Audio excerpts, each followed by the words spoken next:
Seigneur soit avec vous. Et avec votre esprit. C'est tout à fait particulier la couleur que vous voyez, que le prêtre porte aujourd'hui. La couleur rose. Dans la liturgie, on ne la présente que 2 fois pendant la nuit pour montrer la joie des chrétiens. Pendant le 3e dimanche du temps de l'Avent, on appelle le Gabet, qui est aussi la joie. Et le 4e dimanche, le Carême, le Later, l'Égaré, qui signifie aussi la joie, l'allégresse. C'est-à-dire nous sommes déjà au milieu du temps de Carême. Ce temps nous projette déjà à la joie de Pâques. La couleur rose, c'est le mélange du violet dans le Carême et du blanc que nous allons porter à Pâques. Voilà, c'est ce mélange-là. Chacun de nous aussi, comme déjà brille ce soleil, une belle journée qui s'annonce, nous sommes invités à vivre dans la joie. J'espère que nous allons participer à cette messe, malgré nos bouches masquées. Nous allons chanter pour montrer à Dieu que nous sommes ses enfants, nous sommes dans la joie.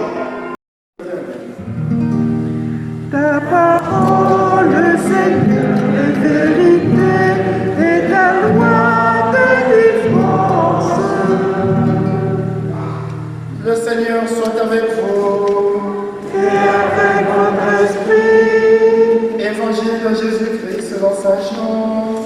Gloire à toi, Seigneur.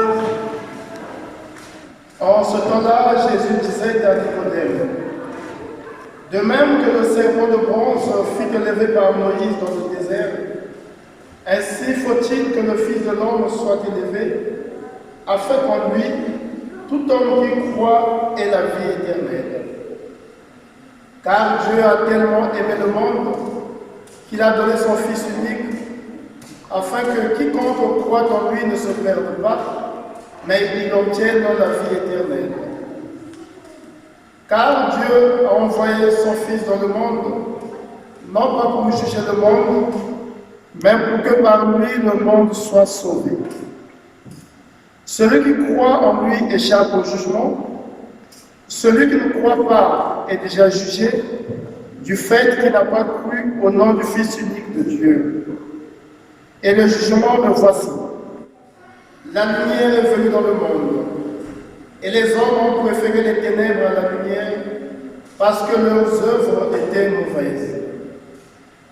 Celui qui fait le mal déteste la lumière. Il ne vient pas à la lumière de peur que ses œuvres ne soient dénoncées.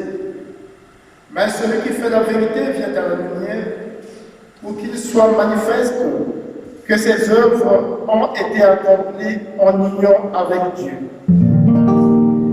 Ta parole, Seigneur, est vérité et ta loi de défense.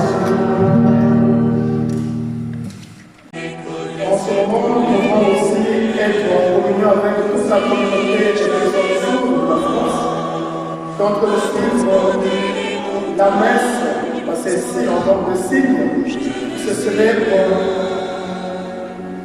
dans le département du 33e, à Gradie. Cela nous permet de consommer dans cette période de crise sanitaire, de ne pas se sentir délaissés, qu'ils aient aussi la possibilité de suivre les messes, d'y participer à partir de là où elles sont. Vous savez combien ce n'est plus facile pour ces personnes. Lorsqu'il nous est demandé de porter des masques, une personne sourde a besoin de faire la lecture labiale, c'est-à-dire le mouvement des lèvres, pour associer le gestuel et mieux comprendre. Ça doit être difficile pour ces personnes. C'est pourquoi au cours de cette semaine, nous, responsables de cette pastorale au niveau national, nous sommes organisés à élaborer un calendrier, de sorte que chaque dimanche dorénavant, que les personnes sourdes suivent les messes en ligne sur Facebook. Donc dans notre diocèse d'Arras, Ceux qui m'ont contacté depuis hier et ce matin, ils ont déjà reçu le lien. En ce moment aussi, ils prient. C'est pour dire que Dieu aime tout le monde. Dieu ne délaisse personne. Que ce soit les personnes vivant en situation de handicap. Chacun de nous doit se sentir aimé de Dieu. L'amour de Dieu, voilà la bonne nouvelle de ce 4e dimanche du temps de Carême. C'est un message de joie que je viens vous annoncer. Comme je l'ai dit au début, c'est pourquoi j'ai porté la couleur rose que la liturgie de l'Église nous recommande. Nous devons être joyeux de nous savoir aimés de Dieu. Dieu veut sauver toute l'humanité. Dieu veut nous sauver tous. C'est pourquoi, au-delà de nos dérapages, de nos fragilités, de nos égarements, son cœur aimant ne cesse de se manifester, quand bien même Dieu est victime de nos erreurs.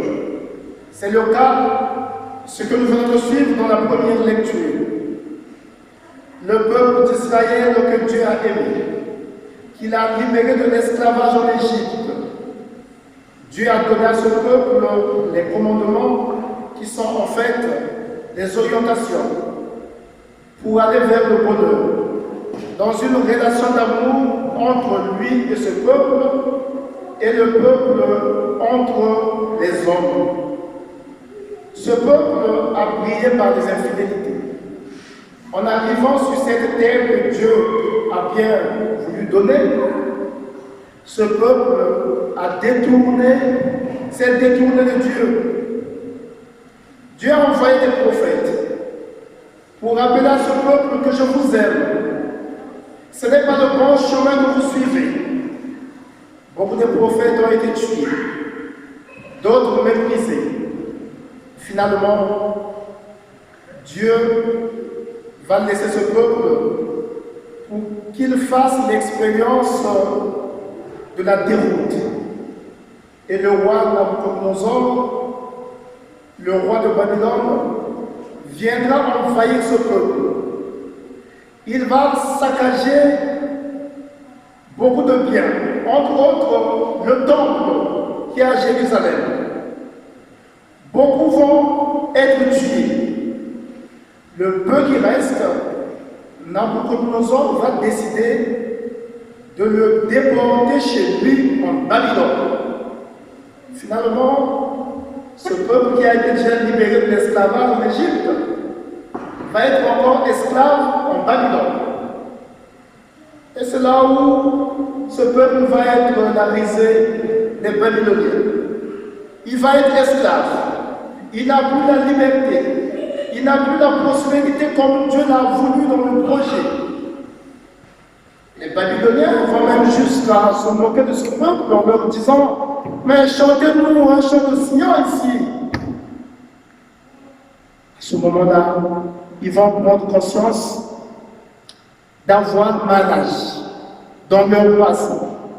Il y a eu trop d'écart dans l'alliance conclue avec Dieu. Ils vont répondre, mais comment chanterons-nous un chant de Sion sur une terre étrangère? C'est le chant adressé à Dieu. Ce n'est pas ici, en terre païenne, que nous devons l'exécuter.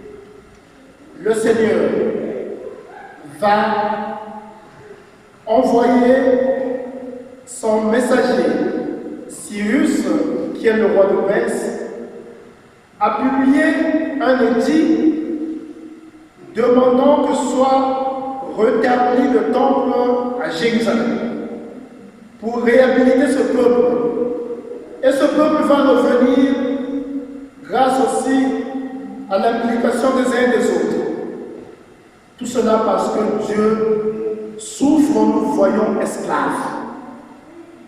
Chaque fois que nous commettons des égarements, le péché, nous allons en exil.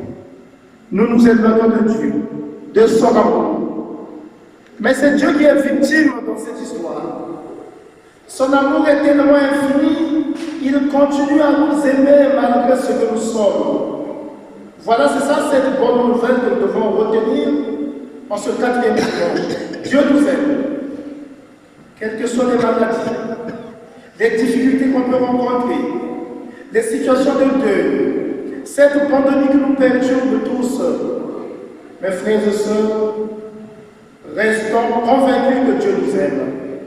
Et le bon chrétien, je dis, André, ce n'est pas seulement celui qui croit en Dieu, mais c'est celui qui croit que Dieu l'aime. C'est très important.